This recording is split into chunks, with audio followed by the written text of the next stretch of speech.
3 years. 3 years I trained her, covered her mistakes, made her look good in front of every manager in that building. And the day I finally got the promotion I'd earned, she stood up in the meeting and told everyone the idea was hers. I didn't argue. I didn't raise my voice. I just nodded, thanked her for the compliment, and opened my laptop. Because I had 11 months of time-stamped proof sitting in my inbox, and she had no idea what was about to hit her.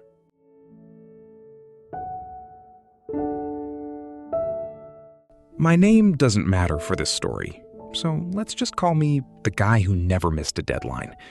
4 years at a mid-sized marketing firm. Quiet, reliable, the one everyone handed last-minute work to because they knew I'd get it done without complaining. Then Melissa joined the team. Confident, sharp-talking, the kind of person who walked into a room like she already ran it. Management liked her fast. I trained her on every system we used, introduced her to every client on my books, showed her shortcuts that took me years to learn. For the first few months, I didn't mind. I figured that's what a decent coworker does. You help the new person. You don't keep score. I didn't know yet that she was keeping score for both of us.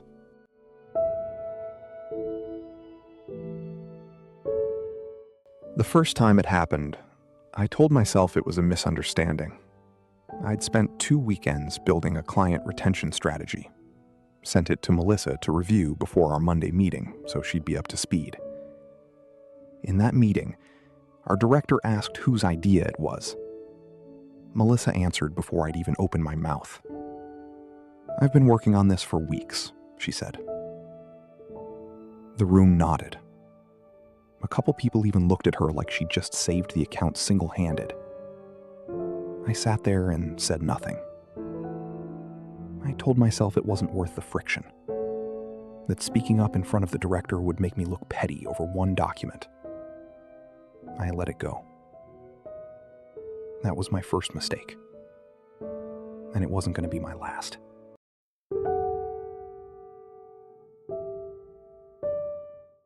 That wasn't a one-time thing. It became a pattern. Over the next few months, my drafts turned into her ideas. My late nights turned into her hustle. My strategy documents got her initials added before they ever reached upper management. Every time I brought it up with her directly, she had an answer ready to go. We're a team. Does it really matter who says it out loud? It only seemed to matter when her name was the one in the credit line. I started noticing it everywhere once I actually paid attention. Meetings where she'd casually say my approach. Emails where she'd forward my work with one line added at the top like that made it hers. I wasn't angry yet. I was just starting to keep track.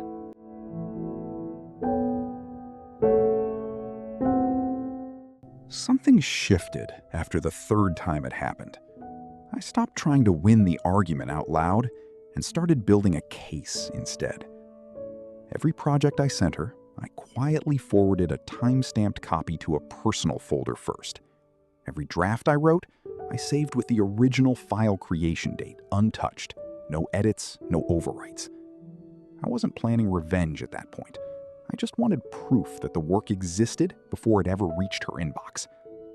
I didn't tell anyone what I was doing, not even the coworkers I trusted.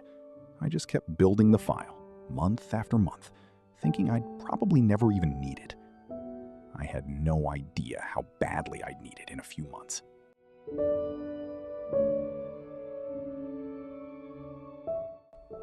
Then came the account that would decide our year-end bonuses. A national retail client, bigger than anything the firm had landed in years. I built the entire pitch deck myself. Weekends gone. I skipped my own brother's birthday dinner to get the numbers right. Told him I'd make it up to him later.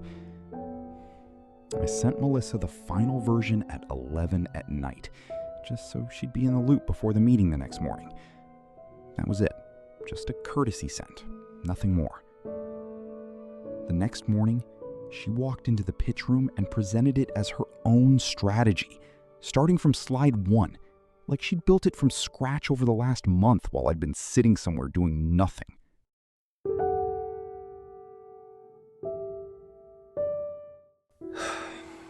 I sat in that room and watched her get a standing ovation for 11 weeks of my work. The director turned to her directly and said, "This is exactly the kind of leadership we want to promote." My stomach dropped straight through the floor. I looked at Melissa, waiting for her to correct it, to say my name even once, even in passing. She didn't. She smiled at the director and said, "Thank you. I've been pushing for this vision for a while now." I sat there in front of 9 people and said nothing, because in that moment I honestly didn't trust myself to open my mouth without saying something I couldn't take back.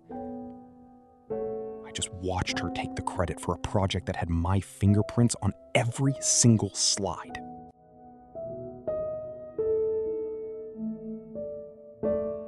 I caught up with her in the hallway right after the meeting.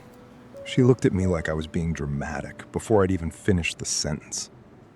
"You're overreacting," she said. "I always give you credit when it matters." "When it matters to who?" I wanted to ask. Then she said the line that changed everything for me. "Honestly, maybe you should work on being more confident instead of blaming other people for your own hesitation." I didn't say anything back.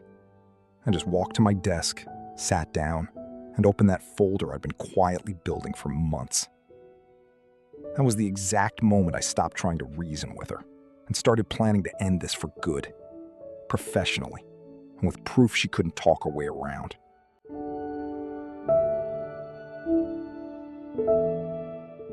Two weeks later, Melissa made a real mistake. A pricing error in a client contract that could have cost the firm close to $40,000. She panicked and quietly tried to pin it on a miscommunication in the original strategy documents. My documents, the ones with my name stripped out months earlier. For the first time since this started, her habit of erasing me was about to become her biggest problem, not mine. I heard about it through a coworker who'd been in the room when she brought it up to the director, already trying to get ahead of the story before anyone asked her directly what happened.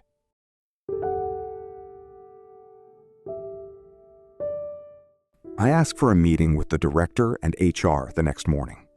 I brought every timestamp draft, every original file with the creation date untouched, every email where I'd flagged the correct pricing weeks before the error ever happened. I laid it out calmly. No accusations, just dates and facts, one after another. The pricing mistake was never in my original work. It had been changed after Melissa rewrote the final version without telling me or looping me back in.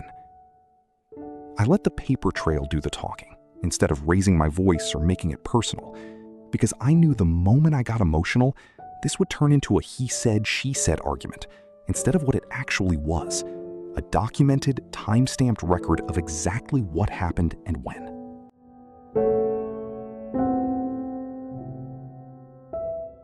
The director asked one simple question.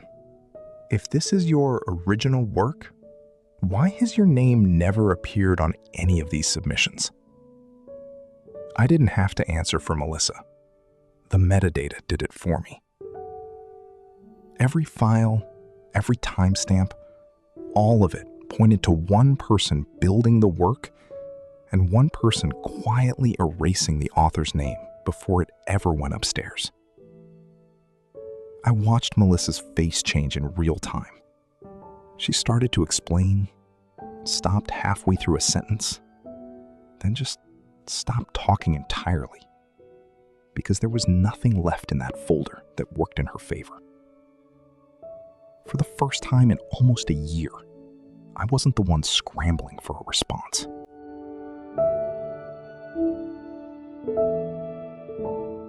She wasn't fired on the spot, but she didn't need to be. Within a month, she was moved off every client-facing account, her promotion track quietly frozen, and 2 of the clients who'd praised her vision in that pitch meeting specifically requested to work with me going forward instead. She resigned 3 months later, before her next performance review could happen and put it all on record permanently. I heard through the grapevine that she landed a smaller role at a firm across town, starting from the bottom again. I didn't feel triumphant about it. I just felt like something that had been unfairly tilted for a long time had finally leveled out.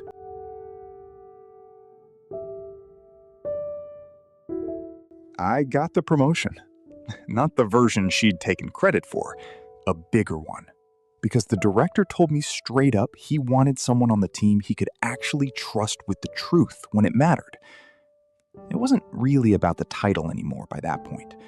It was about having my name attached to my own work, in writing, on record, where nobody could quietly erase it and hand it to someone else in a meeting I wasn't even in.